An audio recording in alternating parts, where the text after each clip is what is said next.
Hello, everyone. Welcome to An Autumn of Advocacy with I Have a Voice. My name is Hannah. I work with Rebecca for I Have a Voice, and today I wanted to use my voice to interview Anita from the Wellcome Trust. She is the head of education and learning at the Wellcome Trust, and among many other experiences, she worked at NASA for 7 years, where she led the education and public outreach group, and she was the chair for the NASA Advisory Council, responsible for the NASA education program. At the Wellcome Trust, Anita works with her team to ensure that all young people have access to high quality science education, and their aim is to support educators to deliver engaging science lessons and fund research to improve science education and advocate for policy change. Just trying to add Anita one more time. I think it should work now.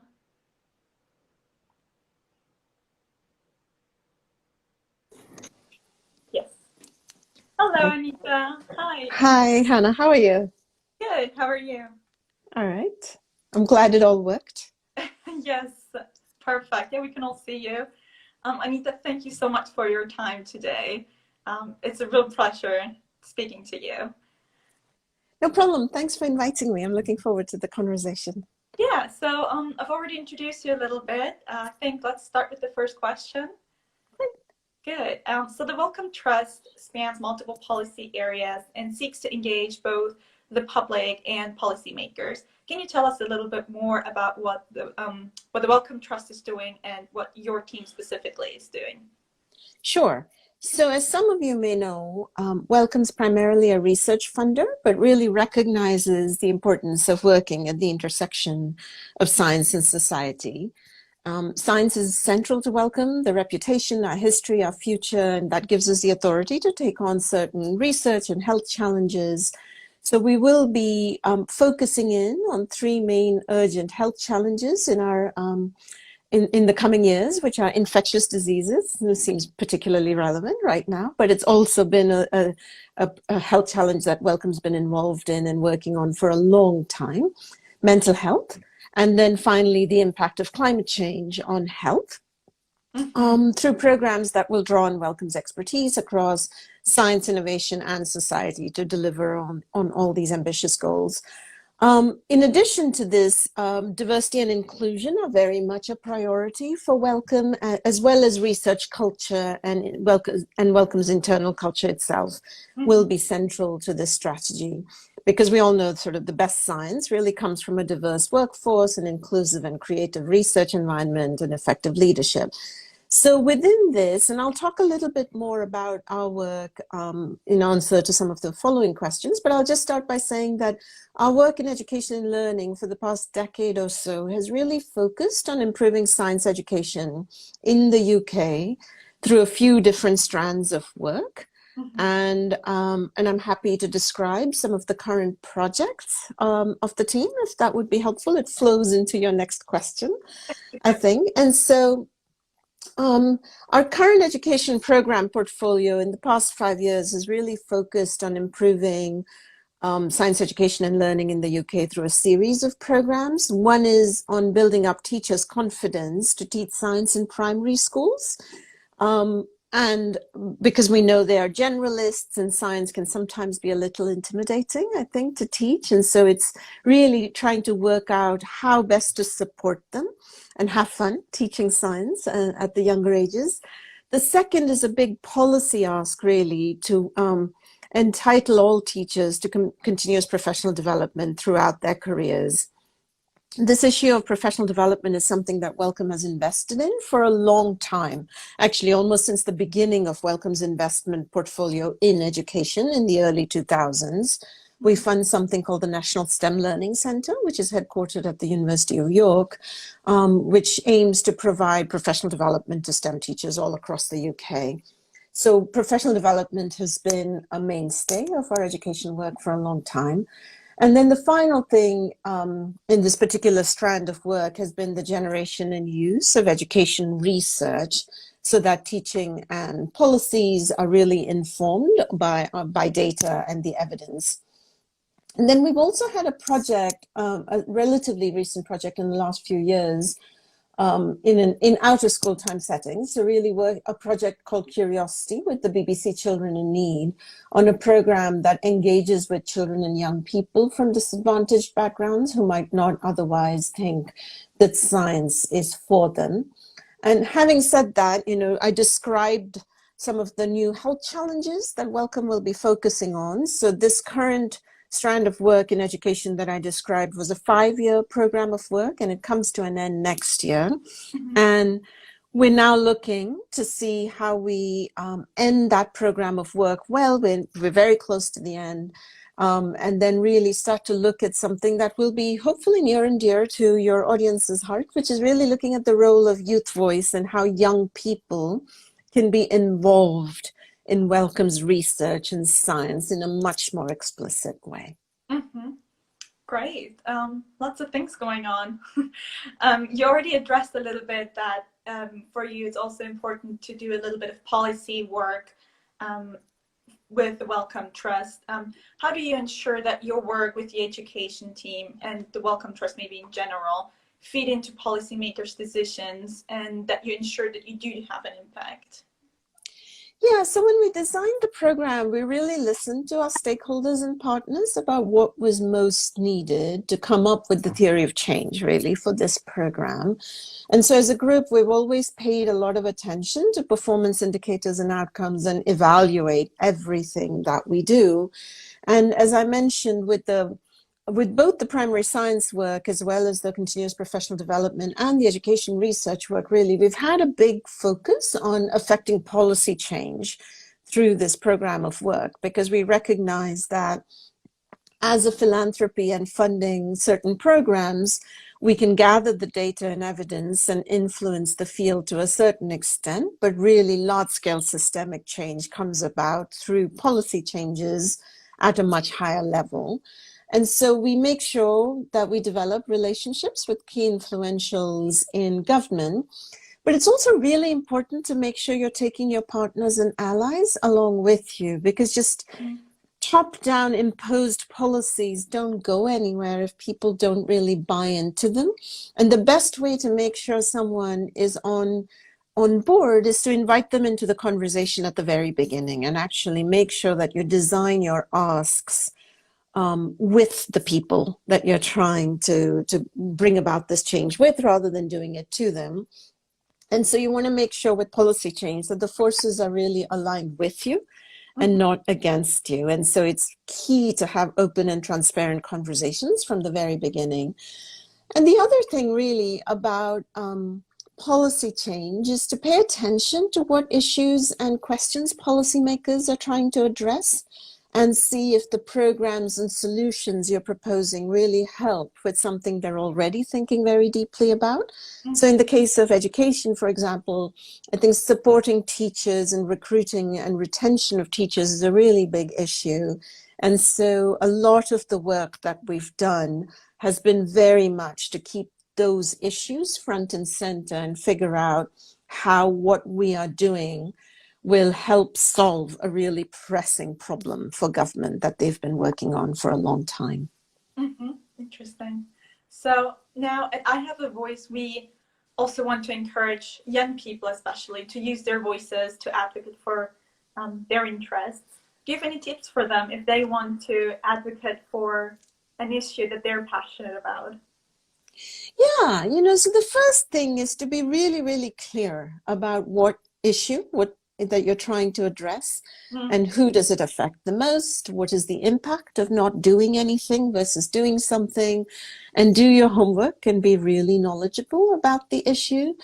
And then identify, as I said earlier, who can help you address it, both as partners along the journey, and then who are sort of the key levers and influential people you might need on your side to sort of take it over the finish line, so to speak. Sometimes it's not all it doesn't all need to be done at a very top-down central government type level. You know, it might be a local community issue or a neighborhood group, you know, depending on the issue that you're really trying to figure out a solution to. And so it's identifying who's best placed to help you solve it, and at every step of the way checking in to make sure that you're taking people along with you. Sometimes it's a local government, sometimes it's a city council, and sometimes it is the central government, sometimes it's a neighborhood group, right? And I'll just say that most governments really do want to try and help those who are most in need. I mean, sometimes it goes awry and it gets complicated and there's a lot of competing pressures on them, but that is at the heart of it. But the thing we need to remember is that no matter the scale, and I'll focus my attention on policymakers here, recognizing that there's, you know, as I said before, it might be a neighborhood group, it might be a community group that you're trying to influence. But if we think about policymakers, and I think what I'm about to say applies to all those other groups, is that people are always trying to balance a whole host of competing issues. And often on very tight budgets. So spending on one thing might mean spending less on something else. So as advocates, we need to be really prepared with the facts and figures to show why the change or spend on your issue is as important as the spend on something else. Think through why someone may not be able to do what you're asking them to do, and help them sort of almost get the win in a way, you know, that it's not about you, it's about the issue. So it's just sort of really keep it laser focused on that. And going back to what I said about taking people along with you, it's really important to build a coalition of like-minded people. We may think we've had the most brilliant idea that no one's ever had before, but if you pause to reflect, that's often a very arrogant assumption to make. You know, I mean, there have been problems in society for a long time, and a lot of people have tried to solve it. And we need to really think about why it worked or didn't work before. And so that we can build on that rather than reinventing the wheel, so that, you know, we can approach the problem with humility, and we can bring other people along who might have been thinking about this for a long time, and who can say, you know, we tried that and that didn't work, so don't waste your energies on that, go try this other thing instead. So I guess those would be sort of the main tips that I really have. Is you kind of have to do it both bottom up and top down. And you really can't do one at the expense of the other. They kind of need to go hand in hand. Very insightful and interesting tips. Very great. Thank you. I'm almost heading to my last question. Before I do that, though, if anybody's who's watching right now has any questions, please do start thinking about them, and you can write them down in the comment box, and I can read them out for Anita and for everybody else out loud after the last question. So yeah, heading to my last one. We have a lot of students listening right now and probably watching it later as well. What advice do you have for them if they're interested in going into a STEM career or working in advocacy similar to your role that you're in right now? Sure. So let me tackle the advocacy question first, and then I'll go on to the STEM career role, because, you know, I've done both. And in terms of advocacy, as I've been saying, I think in many different ways, change can and must happen at a variety of different levels. You know, you have to mobilize the grassroots, even as you work on what we call the grass tops, in a way. You know, the policymakers and media and other influential people. Change comes from people demanding it, and you have to help those at the top hear that demand and suggest solutions for them, right? As I said, I mean, most people who are in influential positions in policy do want to do good things for society. They just have a lot on their plates. And so it's really, the more you can go with sort of solutions and ideas, the better. Mm-hmm. And the personal impact stories matter as well, so the impact of someone studying something and how it helped them get a job, or, the Marcus Rashford story, for example, right? I mean, all those kinds of personal impact stories matter. So absolutely collect them, and because it helps personalize the issue and really, bring it alive for someone. And you can talk about really big issues, and they can feel almost very impersonal and overwhelming. But when then you bring it down and say, look at how it's affecting this community or this young person, it really helps to give it some color. But you also can't rely on anecdotes in policy making. And so, you might win over some hearts with the personal story, but you can't base a policy and a rule or a law on one personal story. So it's also important to gather the data and evidence alongside that. It really is sort of a 1-2 punch in a way. Mm-hmm. And they're both essential. And in terms of being a worker or a researcher in one of the STEM fields, I think it's great fun, and people really should go for it, because science and discovery and intellectual curiosity are fun and incredibly rewarding in and of themselves, in addition to being incredibly valuable skills in today's workplace, no matter what you go on to do. You might do a science degree and then go become a lawyer or something else, but it's not a waste. It is actually, it helps develop incredible skills that you will carry with you forever. And so that's the other thing, is that, follow your interest and passion in the moment. I wanted to be an astronomer since I was 10 years old, and I went for it full tilt. And then I got a PhD and did a postdoc and decided, this is not necessarily what I want to do with my life. And I went off and did other things. But I've never regretted that, because for a few years I got to do something that I dreamed of doing for a long time, and it opened up a world of possibilities for me in terms of jobs and careers, and I think I've done reasonably well for myself. So follow your interest and passion, but don't get too dogmatic about it and say that is the job or the career you need to have for the rest of your life, because you change, life happens to you, and you have to be flexible to respond to that and not beat yourself up to say that you want to do something else. You follow that. It's perfectly okay. And in fact, the more you talk to people, you realize that careers are really not linear at all.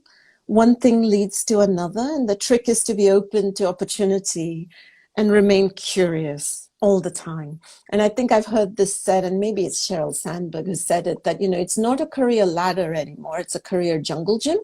And it really is. So you're sort of clambering around and you see the next interesting thing and you go for it. So I guess that would be the advice I would have, that if you're interested in science and think it is something you are intrigued by, I want to try it, go for it, but don't think you have to shackle yourself to it forever if you discover it's not quite what you want to do. Yeah, great. Really great advice. Yeah, thank you so much, Anita. If anybody has any questions for her, anything she has touched upon or we haven't talked about in the interview so far, and you would like to talk about it, please write it in the comment box. Rebecca has a question. She said that you mentioned you're thinking about incorporating the youth voice in Wellcome's work. Can you share any of your thinking about how you might do this? Sure. So we're still very much at the beginning stages, actually, of thinking about this work. But it's recognizing that especially those 3 health challenges that I mentioned around infectious disease and mental health and the health impacts of climate change are ones that are going to impact young people a great deal and for longer. And especially if we think about the developing world, where a large fraction of the population is young and under 24, so you talk about the population, you're talking about young people. It's really how we bring them into the conversation at a very early stage. So, what are the kinds of research issues and questions we should even be asking? What's most relevant to them, so that we're not going off and designing a research agenda that's really abstract, or perhaps most relevant to people living in a high-income country when you're really targeting an issue that would affect the low-income countries the most.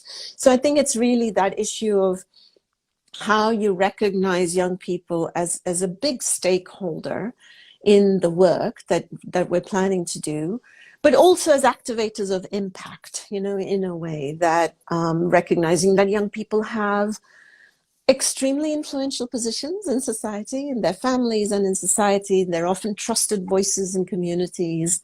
So it's how can we have an open and honest dialogue with young people, and what are the mechanisms we need to set in place to be able to do this? Because I think the notion of including young people in research is appealing, and I'm not sure that anybody would say they don't want to do it.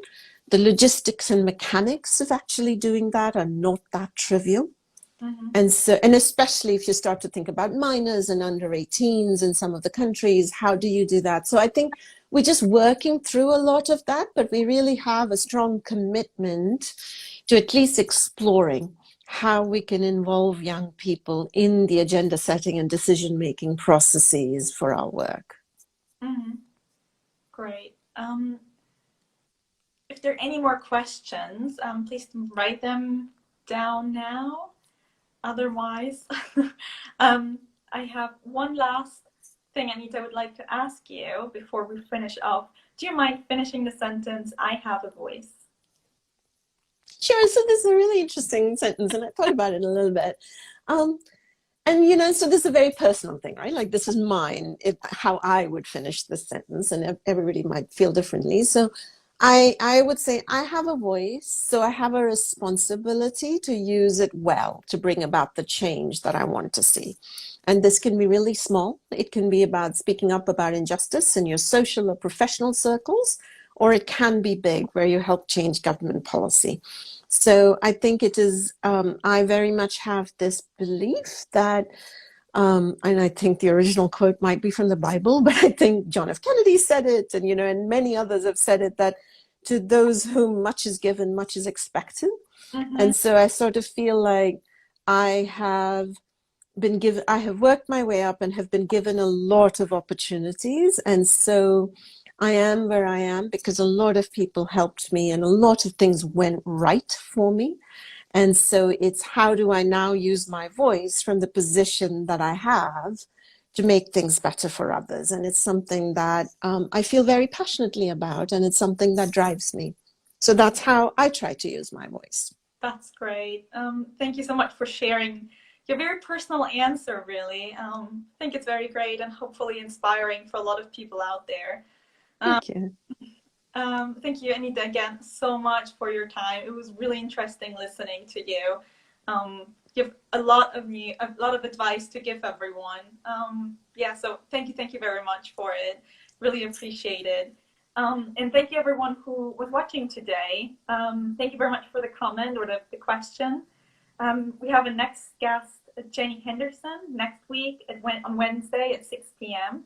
She's a lawyer for the NHS, and we'll be speaking about the legal profession and its role in health policy advocacy. So please join us next Wednesday at 6 p.m.